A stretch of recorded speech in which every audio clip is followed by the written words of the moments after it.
Hi అందరికీ నమస్కారం. ఈరోజు టాపిక్ వచ్చేసరికి వేసవిలో కూరగాయలు సాగు చేసినప్పుడు ఆ కూరగాయల్లో ఆశించే పురుగులు, తెగులు మరియు వాటి నివారణ గురించి పూర్తిగా ఈ వీడియోలో సమాచారం ఇస్తాను.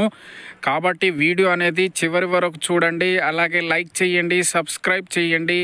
మీరు చేసే లైక్, సబ్స్క్రైబ్ వల్ల నాకు చిన్న ఇన్స్పిరేషన్స్ లభిస్తుంది. అలాగే అగ్రికల్చర్కి సంబంధించిన ఏమైనా మీకు టాపిక్కి సంబంధించిన వీడియో కావాలన్నా నాకు కామెంట్ రూపంలో తెలియజేయండి. అలాంటి టాపిక్ మీద మీ కొరకు వీడియోని అప్లోడ్ చేస్తాను. సో ముఖ్యంగా వేసవిలో కూడా వాటర్ ఫెసిలిటీ ఉన్నటువంటి రైతులు ఈ కూరగాయలు పంటలు సాగు చేసుకొని ఎక్కువ లాభం పొందుతున్నారు. అలాగే వేసవిలో కూరగాయలు సాగు చేసినప్పుడు ఎక్కువ పురుగులు, తెగులు కూడా ఆశించడం జరుగుతుంది. కాబట్టి రైతులు కూడా ఈ పురుగులు, తెగులు ఆశించడం జరుగుతుంది. కావున వాటిని నివారణ ఎలా చేయాలి, వాటిని కంట్రోల్ ఏ విధంగా చేయాలనేది అవగాహన కూడా ఉండాలి. సో ఇప్పుడు ఈ వేసవిలో కూరగాయలు సాగు చేసినప్పుడు వచ్చే పురుగులు, సో ముఖ్యంగా మనము కూరగాయలు సాగు చేసినప్పుడు రసం పీల్చే పురుగులు ఆశించే అవకాశం ఉంటాయి.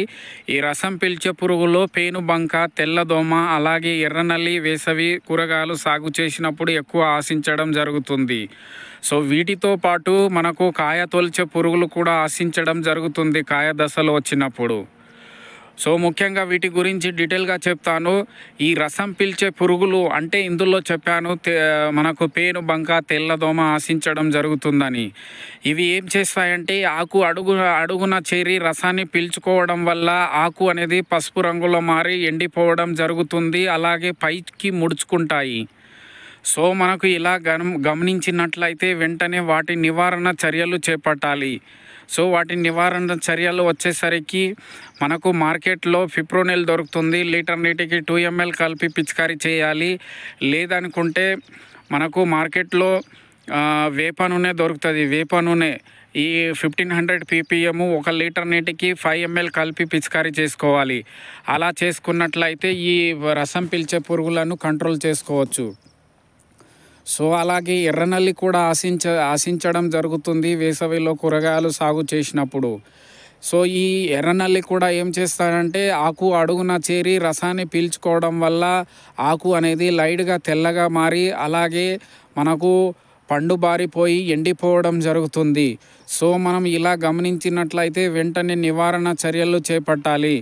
మరి వాటిని నివారించుకోవడానికి మార్కెట్లో వేటబుల్ సల్ఫర్ అంటాము, అంటే పొడి రూప గంధకం అంటాము. ఇది అందుబాటులో ఉన్నట్లయితే 1 లీటర్ నీటికి 3 గ్రాములు కలిపి పిచికారీ చేసుకున్నట్లయితే ఈ ఎర్రనల్లి అనేది కంట్రోల్ అయిపోతుంది. సో అలాగే ఇంకొకటి చూసుకున్నట్లయితే వేసవిలో కూరగాయలు సాగు చేసినప్పుడు కాయ దశల్లో కాయ తొలిచే పురుగులు ఆశించడం జరుగుతుంది. ముఖ్యంగా మనకు చూసుకున్నట్లయితే వంకాయ, తర్వాత టమాటాలో ఎక్కువ ఆశించడం జరుగుతుంది. ఈ కాయ తొలిచే పురుగులు ఏమవుతుందంటే మనము చిన్న ఉన్నప్పుడు చిన్న దశలో ఆశించి అదేవిధంగా కాయ వచ్చినప్పుడు కాయ లోపల చేరుకొని కాయ లోపల ఉన్నటువంటి గుజ్జును తినేసి కాయని నష్టాన్ని కలగజేస్తాయి. అలాగే రంధ్రాలు కూడా కనబడతాయి. మనకు ఇలా రంధ్రాలు లాంటివి కనబడినట్లయితే వెంటనే నివారణ చర్యలు చేపట్టాలి.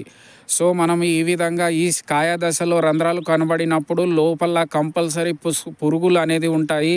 ఆ పురుగుని నివారించుకోవడానికి మార్కెట్లో ఇమామెక్టిక్ బెంజోయిడ్ అనే మందులు దొరుకుతుంది. అది 200 లీటర్ నీటికి 90 గ్రాములు కలిపి పిచికారీ చేసుకోవాలి. కాయకు రంధ్రాలు ఉంటాయి కంపల్సరీ. అది రంధ్రాలు లోపల కాయని తొలిచి చూస్తే లోపల ఉంటాయి పురుగు, మొత్తం గుజ్జుని తినేస్తాయి. దానివల్ల కాయ నష్టం కలుగుతుంది. సో ఈ విధంగా మనకు ముఖ్యంగా ఈ రసం పీల్చే పురుగులు అదేవిధంగా కాయ తొలిచే పురుగులు ఆశించడం జరుగుతుంది. వాటి నివారణ గురించి కూడా చెప్పాను. మనము వేసవిలో కూరగాయలు సాగు చేసినప్పుడు కొన్ని రకాల తెగులు ఆశించడం జరుగుతుంది. ఆ తెగులు ఏ తెగులు ఆశిస్తాయి అనేది చెప్తాను. వాటి నివారణ చర్యల గురించి కూడా చెప్తాను. సో ముఖ్యంగా మనము వేసవిలో మిరప సాగు చేసినప్పుడు మిరపలో ఆకుమచ్చ తెగులు అనేది వస్తాయి. సో ఈ ఆకుమచ్చ తెగులు వచ్చేసరికి మిరపలో ఇది వైరస్ వల్ల వస్తుంది. ఆకుల పైన మచ్చలు ఏర్పడి అలాగే ఆకులు చిన్నగా మారిపోతాయి, చిన్నగా కనబడి ఆకులు పైకి ముడుచుకోవడం జరుగుతుంది. సో ఇలా మిరపలో కనబడినట్లయితే మనకు వాటి నివారించుకోవడం వెంటనే నివారణ చర్యలు చేపట్టాలి. సో ఈ వైరస్ వల్ల వస్తుంది కాబట్టి, వైరస్ వల్ల ఈ మచ్చలు వస్తుంది కాబట్టి వీటిని నివారించుకోవడానికి మార్కెట్లో మ్యాన్కోజబ్ అనే మందు దొరుకుతుంది. లీటర్ నీటికి 2 గ్రామ్స్ కలిపి స్ప్రే చేసుకున్నట్లయితే ఈ మిరపలో ఆకుమచ్చ తెగులు అనేది కంట్రోల్ అయిపోతుంది. సో అలాగే మనం చూసుకున్నట్లయితే ఇంకొక తెగులు వంకాయలో ఆల్టర్నేరియా ఆకుమచ్చ తెగులు వస్తాయి. వీటి లక్షణాలు ఏ విధంగా ఉంటాయంటే ఆకుల మీద మనకు ఇవి గోధుమ రంగులు మచ్చలు ఏర్పడతాయి. ఆ మచ్చల లోపల చూసుకున్నట్లయితే వలయాకారాలు రింగులు ఏర్పడతాయి. ఈ రింగులు ఏమవుతుందంటే క్రమంగా ఈ రింగులు అనేది పెరుగుతూ ఉంటాయి. అలా ఆకుల మీద మొత్తం వ్యాపించడం జరుగుతుంది. అలా వ్యాపించడం వల్ల ఆకులు అనేది ఎండిపోవడం జరిగి ఆ విధంగా మనకు ఎక్కువ వ్యాపించి ఎండిపోవడం జరుగుతుంది. సో కాబట్టి వీటిని నివారించుకోవడానికి మనకు మార్కెట్లో మ్యాన్కోజబ్ ఇంతకుముందు చెప్పిన విధంగా మ్యాన్కోజబ్ లీటర్ నీటికి 2 గ్రామ్స్ కలిపి పిచికారీ చేయాలి. లేదంటే మనకు మార్కెట్లో కాపర్ ఆక్సిక్లోరైడ్ దొరుకుతుంది. 1 లీటర్ నీటికి మనకు 3 గ్రామ్స్ కలిపి పిచికారీ చేసుకోవాలి కాపర్ ఆక్సిక్లోరైడ్. ఇలా చేసినా కూడా మనము కంట్రోల్ చేసుకోవచ్చు ఈ వంకాయలో ఆల్టర్నేరియా ఆకుమచ్చ తెగులను కంట్రోల్ చేసుకోవచ్చు. సో అదేవిధంగా మనకు చూసుకున్నట్లయితే ఇంకొకటి బూడిద తెగులు ఆశించే అవకాశాలు ఎక్కువ ఉంటాయి. వేసవిలో సాగు చేసినప్పుడు కూరగాయలు ఈ బూడిద తెగులు సడన్లీ వాతావరణంలో మార్పులు జరిగినప్పుడు బూడిద తెగులు ఆశించే అవకాశాలు ఎక్కువ ఉంటాయి.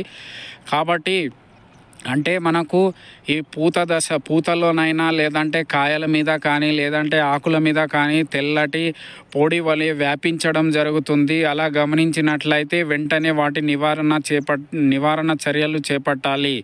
సో మనకు మార్కెట్లో వేటబుల్ సల్ఫర్ పొడి రూప గంధకం దొరుకుతుంది. 1 లీటర్ నీటికి 3 గ్రామ్ చొప్పున కలిపి పిచికారీ చేసుకోవాలి. లేదనుకుంటే మనకు మార్కెట్లో డైనోక్యాఫ్ అనే మందు దొరుకుతుంది. డైనోక్యాఫ్ ఇది లీటర్ నీటికి 1.5 ml కలిపి పిచికారీ చేసుకోవాలి. అలా చేసుకున్నట్లయితే ఇవి బూడిద తెగులు అనేది కంట్రోల్ అయిపోతుంది. సో ఈ విధంగా మనము వేసవిలో కూరగాయలు సాగు చేసినప్పుడు పురుగులు అదేవిధంగా తెగులు ఆశించడం జరుగుతుంది. నేను చెప్పాను ఇంతకుముందు వాటి లక్షణాలు అలాగే వాటి నివారణ గురించి చెప్పాను పూర్తిగా. కాబట్టి రైతులు నేను చెప్పినటువంటి వాటి లక్షణాలు నివారణ చర్యలు మీరు తెలుసుకొని మీ పొలంలో మీ కూరగాయల తోటలో నేను చెప్పినటువంటి లక్షణాలు ఉన్నట్లయితే వెంటనే పురుగులైనా తెగులైనా వెంటనే వాటి నివారణ చర్యలు చేపట్టాలి. అలా నివారణ చర్యలు చేపట్టి వాటిని కంట్రోల్ చేసుకున్నట్లయితే మనము వేసవి కాలంలో కూడా ఈ కూరగాయలు అధిక దిగుబడి పొంది అధిక లాభం పొందవచ్చు. ధన్యవాద్.